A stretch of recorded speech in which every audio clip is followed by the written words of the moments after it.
Tim, free will. Why is that a big question? I think there are two reasons why free will is a big question.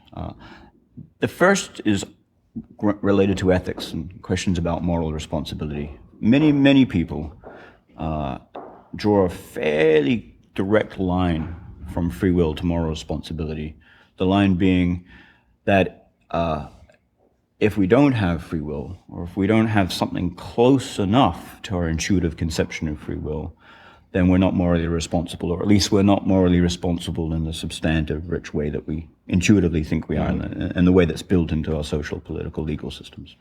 So that's one point of contact. That's one reason why free will is a big question, an important question. The second reason why free will is important concerns what the philosopher Wilfred Sellars called the manifest image. So it's a wonderful distinction. So Sellars distinguished the manifest image from the scientific image. And the scientific image is the image of human beings that we get from the natural sciences. The manifest image is, perhaps I'm going to do slight violence to the way Sellars put it, but the way I would put it is the manifest image is the image of human beings that's reflected in our experience of ourselves, and perhaps to some degree our language. And we experience ourselves as creatures with free will.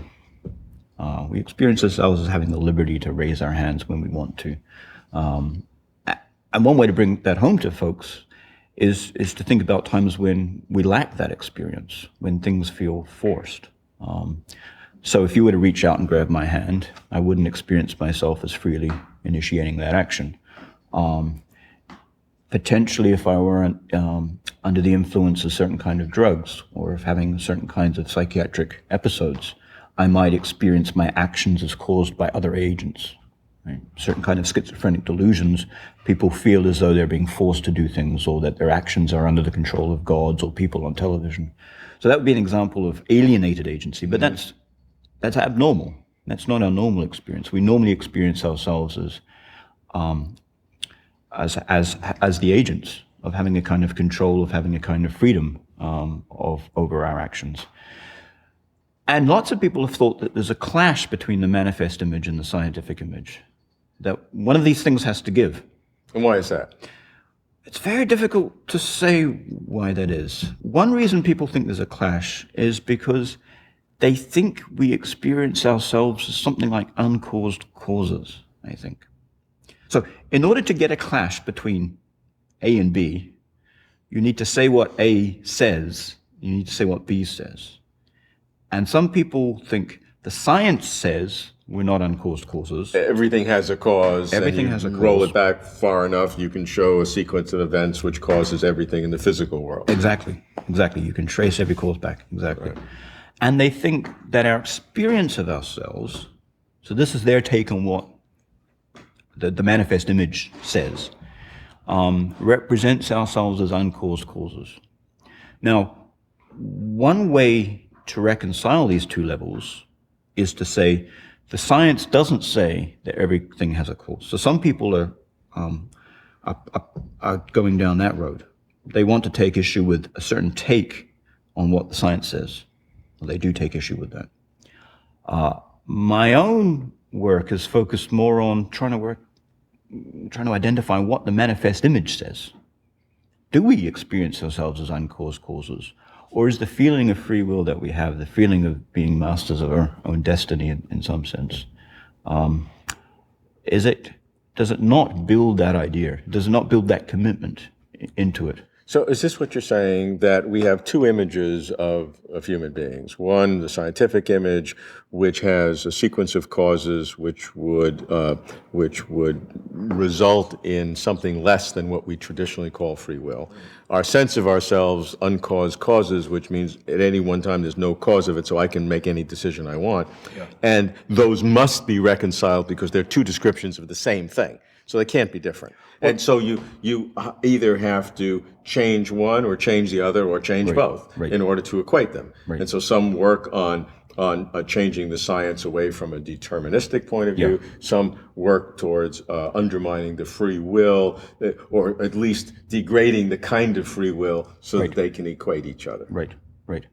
And so which do you like to do? Well, I'm not convinced that the conflict between the two levels is quite as stark as people think it is. So I'm not convinced that the sense of being an uncaused cause is built into our everyday experience of being what a free difference does it agent. make what the sense is? It's what the reality is.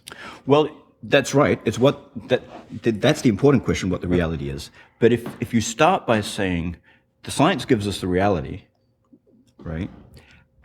And well, if you start by saying we need to reconcile these two pictures, We need to there's reconcile. one, We need to reconcile. right, Granted. right. Then if you think that the big question here is the need to reconcile, then the question is, what is it that you need to give up on in the manifest image?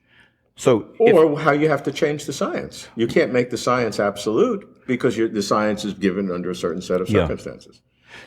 But I don't think that there is such a difficulty reconciling the two. Because you're degrading the free will. Because I don't think I'm degrading it. Well, of course not. That's the thing. So I don't you're searching for the truth, but compared to other people's definition, you've degraded it. You've made it something less than what other people assume in order to reconcile it with the science. To my mind, the key issue here is what is actually in the content of the manifest image. So many people working in this field, especially the scientists, think that we experience ourselves as uncaused causes, and that generates a problem that needs to be reconciled.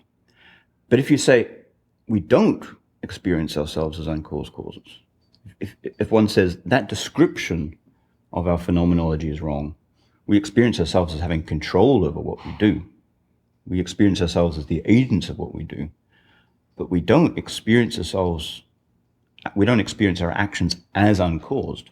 Then the problem of reconciling these two levels is largely is much easier, much easier, because you don't have the manifest image saying we're uncaused causes, the science saying all causes have causes.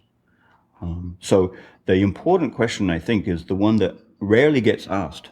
People assume a certain picture of the manifest image, but I think the picture they assume is often seriously mistaken.